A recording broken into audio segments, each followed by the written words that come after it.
आज के इस हिंदी दिवस कार्यक्रम के अध्यक्ष और हिंदी प्रगति समिति के अध्यक्ष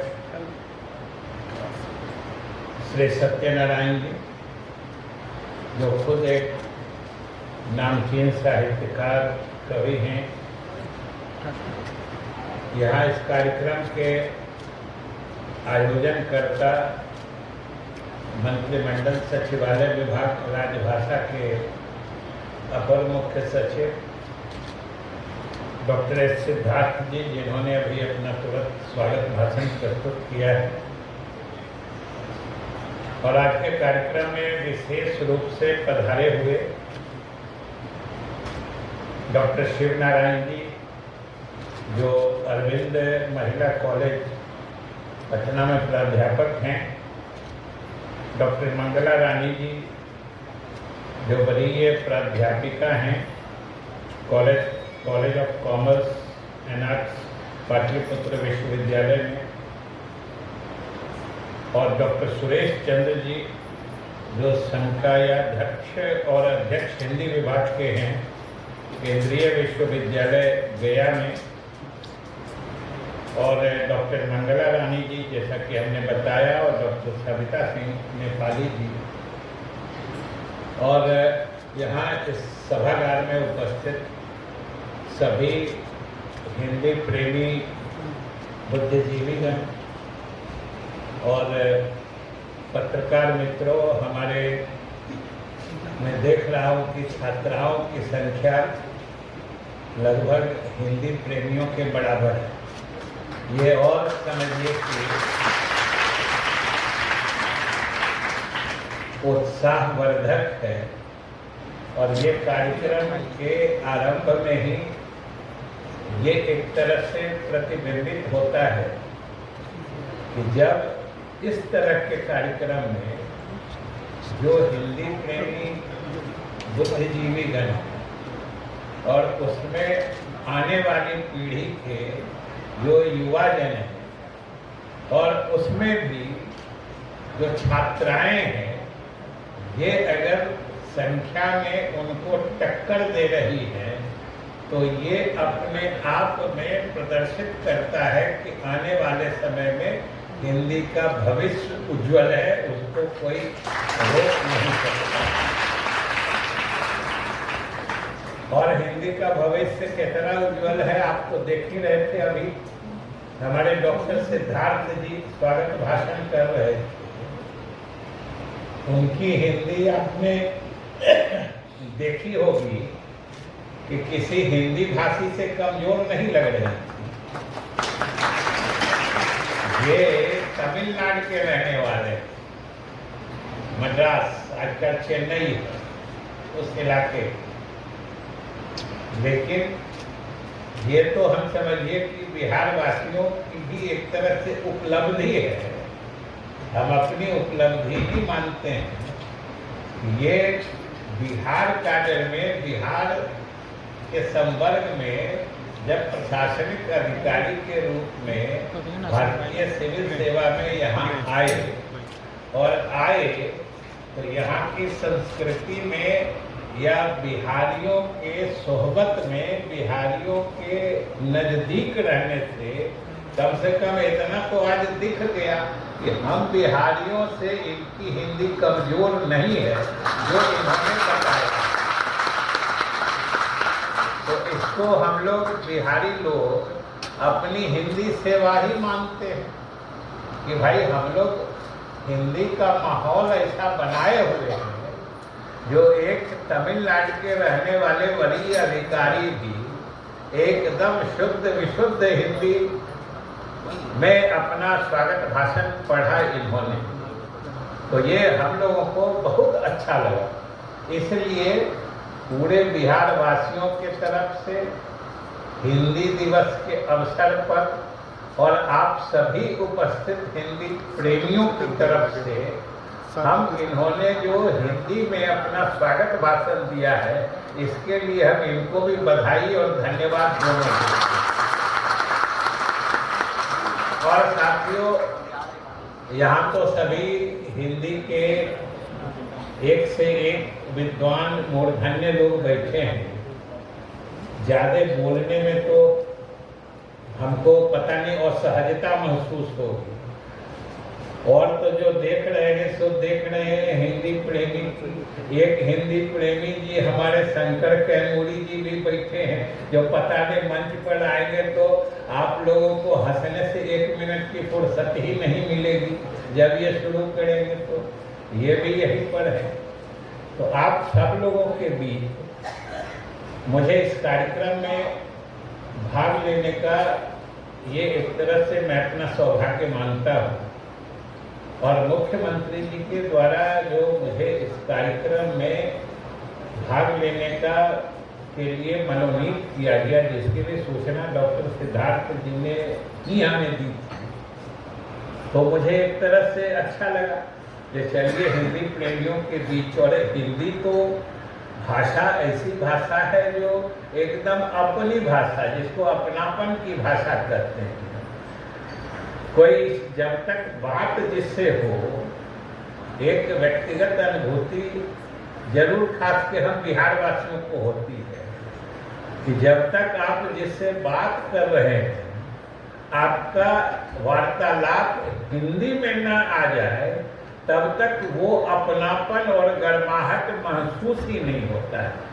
क्योंकि हिंदी ही ऐसी भाषा है जो हम बिहारियों को तो छोड़िए, बिहारियों के आपस की तो बात दूर, हम बिहारियों को बिहार से बाहर के लोगों से भी जब संवाद होता है और उसका माध्यम अगर हिंदी बन जाता है, तो समझिए अपनापन कई गुना बढ़ जाता है। ये तो किसी भाषा में सब लोग सक्षम है, पढ़े लिखे लोग होते हैं, अंग्रेजी हो, बहुत तरह की भाषा में बात कर सकते हैं, लेकिन हम लोगों को या अधिकांश भारतीयों को जो अपनापन हिंदी देता है वो मिल नहीं पाता है। और इस तरह से कहें कि हिंदी हमारे, समझिए कि ये खून में समाया हुआ है। हम लोग तो हिंदी ही, ये सबसे पहले आदमी को एहसास होता है जब आप कुछ सोचना शुरू करें, कुछ मनन करना शुरू करिए। मन में आंख बंद करके जरे अगर वहाँ जाते हैं तो क्या होता है, यही सोचने लगी जो आपका अगला कार्यक्रम हो।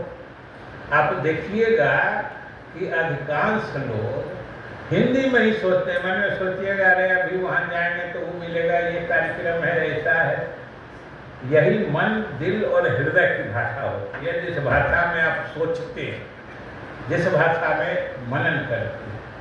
और शायद यही परिप्रेक्ष्य रहा होगा कि आज़ादी के बाद संविधान सभा में जब किसी एक भाषा को राजभाषा के रूप में अपनाने की बात हो रही हो, नेता थे, उन लोगों ने इसी मानसिकता से इसे एक राजभाषा का दर्जा दिया था।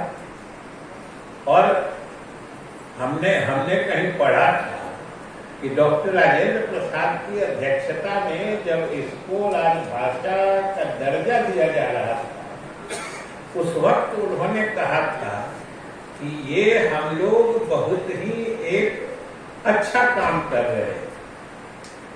और हिंदी जब संघ की राजभाषा बन जाएगी, जब पूरे देश का काम काज हिंदी में होगा, तो इससे इस देश के अलग अलग हिस्सों में रहने वाले लोग एक दूसरे के ज्यादा करीब आए। और ये जो निकट से निकटतर आने की प्रक्रिया चलेगी, इस प्रक्रिया को जब बढ़ते बढ़ते ये इसका स्तर ऊंचा उठेगा, तो आने वाली भावी संतति ये हमारी सराहना करेगी।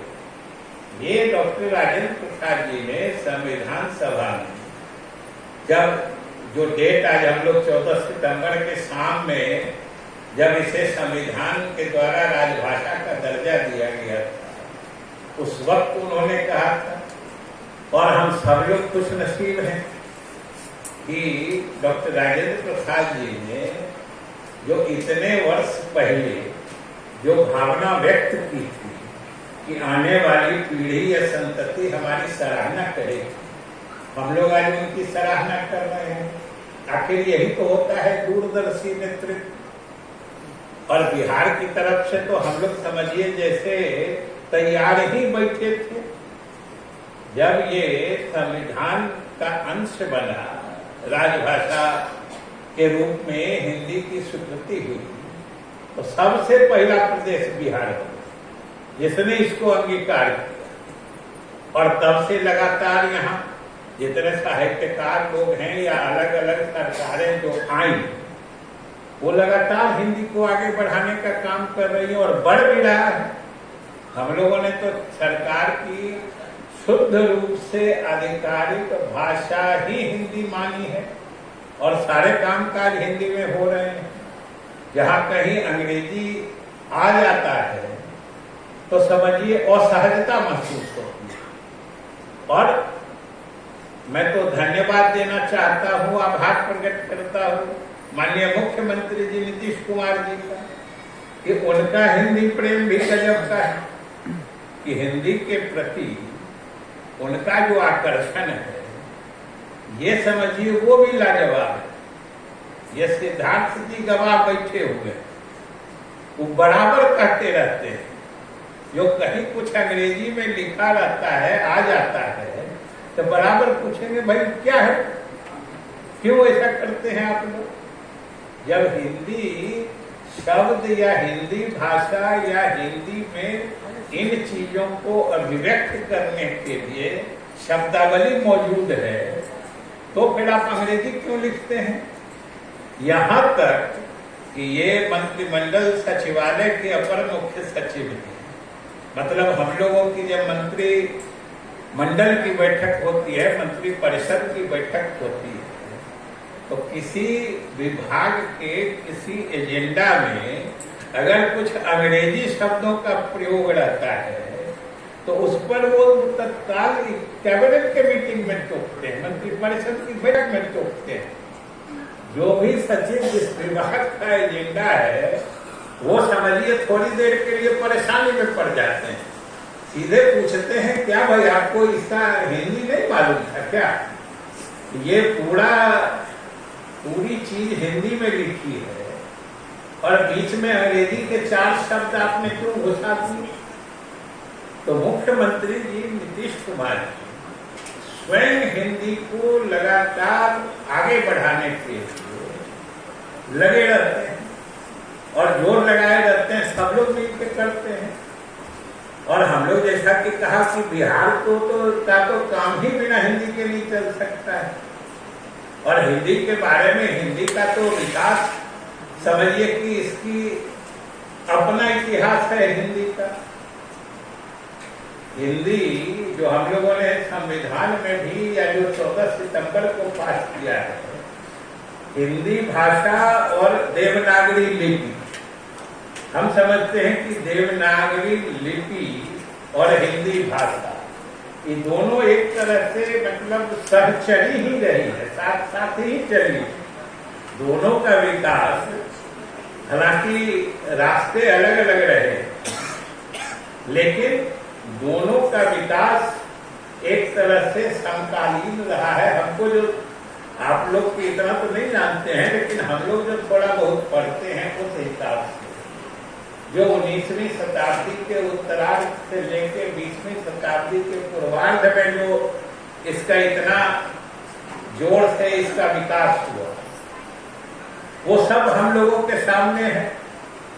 जो हिंदी कैसे संस्कृत से पाली प्राकृत होते यहाँ पहुंच गई, और उसी तरीके से नागरी देवनागरी भाषा भी समझिए जो ब्राह्मी से कहा घूमते घामते यहाँ आ गई। और अभी सिद्धार्थ जी की जो अपनी मातृभाषा है तमिल, आखिर वो भी तो दक्षिण भारत की भाषाएं जो है, तमिल है, तेलुगु है, ये सब का स्रोत और जननी तो ब्राह्मी ही माना जाता है।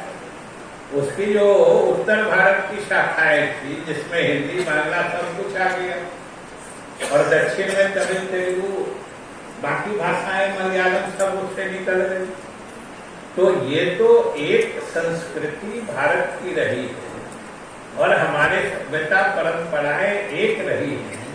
इसीलिए डॉक्टर राजेंद्र प्रसाद जी ने कहा कि अगर हमारी एक राजभाषा होती है तो ये सब मिलके ये देश को, एकता को और इसकी अखंडता को मजबूत करने में बड़ा सहायक सिद्ध हो। और जैसे जैसे हिंदी का तो सबसे बड़ा महत्व, बिहार को छोड़िए पूरे देश को स्वतंत्रता आंदोलन में समझ में आया, जब पूरे देश की संपर्क भाषा बन गई। सारे हमारे जितने समझिए कि स्वतंत्रता नायक सब लोग थे, सब लोगों ने इस बात को माना। और अगर इतिहास की गहराई में जाइएगा तो हिंदी ने जो कर दिखाया और बिहार ने जो कर दिखाया वो पूरे देश में एक मिसाल बनेगी।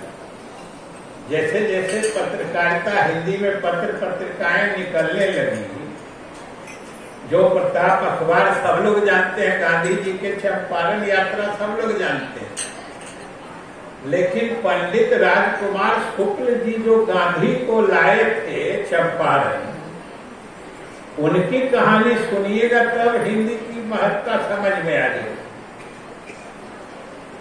कि गांधी जी जब चंपारण आए थे तो उन्होंने चंपारण का नाम भी नहीं सुना, जानते भी नहीं।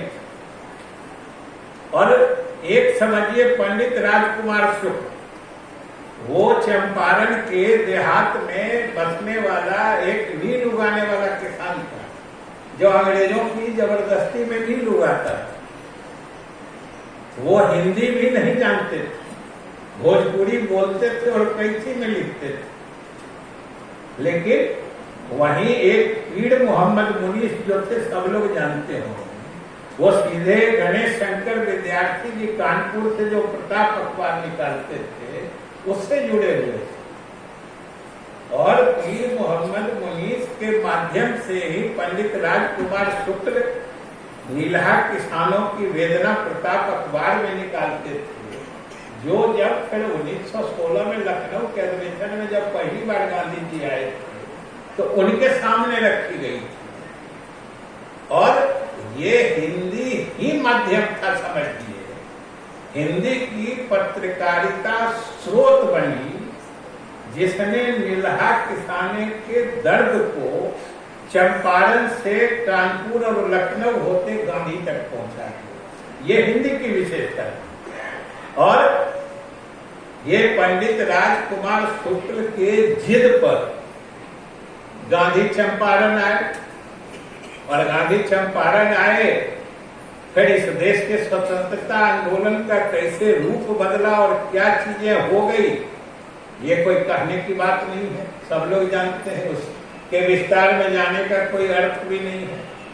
हम तो सिर्फ ये कहना चाह रहे थे कि एक हिंदी ने कैसे इतनी लंबी कड़ी बना दी कि चंपारण के नीलहा किसानों के दर्द को पत्रकारिता के माध्यम से पूरे देश में फैला दिया और गांधी को चंपारण ला दिया। और एक बात जान ली कि ये बात सही है कि अगर गांधी चंपारण नहीं आते, जो उन्होंने खुद अपनी आत्मकथा में लिखा है कि मैं जाना नहीं चाहता, मैं उस हठी किसान राजकुमार शुक्ल के जिद के आगे झुक गया और मैंने जाना स्वीकार कर लिया। और वो एक बार जब गए और जो हालत देखी, फिर वो रातों रात राष्ट्र नायक बन गए, जो मोतिहारी का मामला हो, सब लोगों ने देखा है। तो ये आखिर सोचिए कि अगर हिंदी न हो तो चंपारण के किसानों का दर्द कानपुर प्रताप अखबार होते Gandhi all India Congress committee के कैसे वहां अधिवेशन में पहुंचती। ये तो हिंदी थी जिसने आजादी के आंदोलन को भी जो रास्ता मिला, उसके पीछे हिंदी की ताकत। और एक बार गांधी आ गए चंपारण और पूरे स्वतंत्रता संग्राम के नेता बन गए, फिर तो सब लोग इतिहास जानते हैं। और इसीलिए हम लोगों ने संविधान में भी स्वीकार किया है, जो धारा 300 मतलब अनुच्छेद 351 है, उसको हमने देखा था तो मुझे याद है कि उसमें बड़े स्पष्ट रूप से बातें कही गई कि उसका क्रियात्मक पहलू भी है हिंदी के बारे में, लक्ष्यात्मक पहलू भी है, और जो उपाय की बात होती है उसका भी उसमें जिक्र है कि जो हमारा संविधान कहता है कि संघ मतलब पूरा देश मतलब हम सभी लोग मिलकर हिंदी के प्रसार का प्रचार का प्रयास करेंगे। और लक्ष्य क्या है उसी में दर्ज है अनुच्छेद में, जो हिंदी देश के अलग अलग क्षेत्र में रहने वाले लोगों के अभिव्यक्ति का माध्यम बन के सभी के भावनाओं का समावेशन उसमें हो जाए, हिंदी का वो रूप बन जाए जो आपने देखा। एक रूप तो बन गया, तब तमिलनाडु के सिद्धार्थ जी हिंदी में सब अपनी भावना बोल रहे थे। और उपाय भी बताया कि हिंदी को सशक्त बनाना है, तो वो भी संविधान के उसी अनुच्छेद में है कि अगर इसको सशक्त बनाना है तो भारत के विभिन्न भाषाओं के शब्द भंडार से, शब्दकोश से हिंदी के शब्दकोश को समृद्ध बनाना होगा। जो उसके कामयाब या ज्यादा उपयोगी शब्द हैं उसको लेके हिंदी में आत्मसात करते हिंदी को समृद्ध बनाना होगा। और जब तक समृद्ध हिंदी नहीं होगी तब तक ये सबकी भाषा कैसे बन सकती है? आखिर भाषा के विकास का अर्थ क्या होता है? किसी भाषा के शब्दकोश की या शब्दावली की समृद्धि ही तो उसका विकास होता है। और इसके लिए बिहार सरकार और खास तौर से नीतीश कुमार जी को जैसा आपने कहा कि प्रतिबद्ध है। अभी हम लोग तुरंत हिंदी सम्मान सेवी पुरस्कार और सम्मान योजना के तहत कुछ दिन पहले संयोग से सिद्धार्थ जी हमको भी बुलाए थे, उस कार्यक्रम में भी मैं भी था कि 29 से अधिक देश भर के साहित्यकारों और हिंदी सेवियों को बिहार सरकार और मुख्यमंत्री जी ने सम्मानित किया था। तो ये तो बिहार सरकार कर ही रही है और सब लोगों को मिलके हिंदी को आगे बढ़ाने के लिए, क्योंकि ये समझिए हमारे अस्तित्व की भाषा है। हम बिहारियों को खास तौर से जैसे पूरे देश की भाषाओं का प्राण हिंदी में बसता है, वैसे ही समझिए कि हिंदी भाषियों का प्राण और हृदय स्थली तो बिहार उत्तर प्रदेश है। तो इसलिए सब लोगों को मिल के इसमें लगना हो। और जितने हमें खुशी है कि यहाँ बहुत सारे हिंदी सेवी और हिंदी के समझिए पुरोधा लोग यहाँ बैठे हैं। हिंदी को समृद्ध तो बनाना हो, और समृद्ध बनाने में बुद्धिजीवियों की ही भूमिका हो सकती है। सरकार तो सिर्फ मदद कर सकती है, और सरकार को मदद के रास्ते भी सुझाने होंगे बुद्धिजीवियों के द्वारा।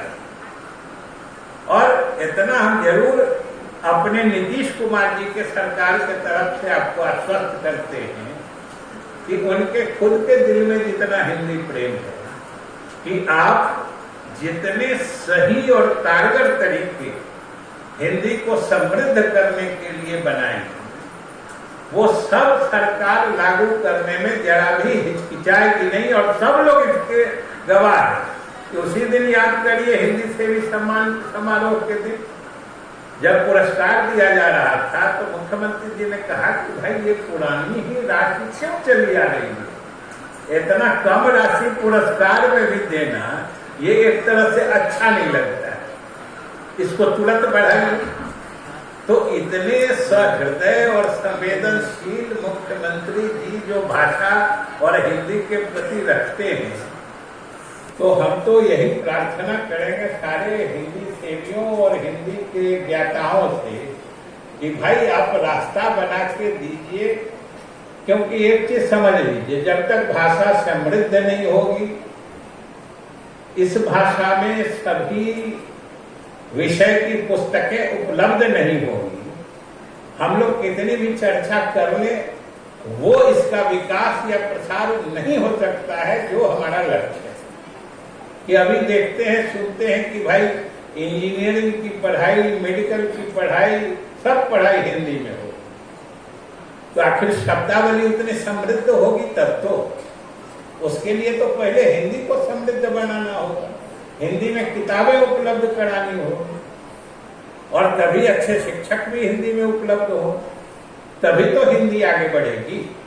और हम सब लोग इस दिशा में जरूर भावना जरूर रखते हैं, काम भी करते हैं, लेकिन कभी कभी हालांकि अब वो बात खत्म हो रही है, जो एक जैसे अंग्रेजी में ही खास के अपने खास के बुद्धिजीवियों के समाज में तो हिंदी की स्पर्धा एक तरह से अंग्रेजी से हो जा सकती है।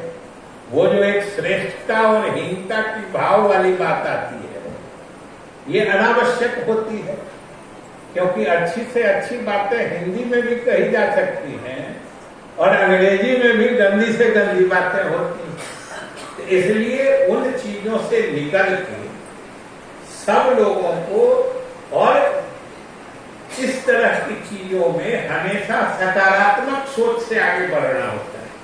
कि अगर कोई अंग्रेजी भी बोल रहा है तो हिंदी प्रेमी या हिंदी सेवी को उससे नफरत या उससे नजर चुराने की या नजर घुमाने की जरूरत नहीं है। आप अपनी हिंदी का प्रदर्शन इस तरीके से कर दीजिए कि अंग्रेजी बोलने वाले को लगे कि नहीं भाई हमसे तो अच्छा वो हिंदी में ही बोल रहा है, तभी लोगों की बात बने।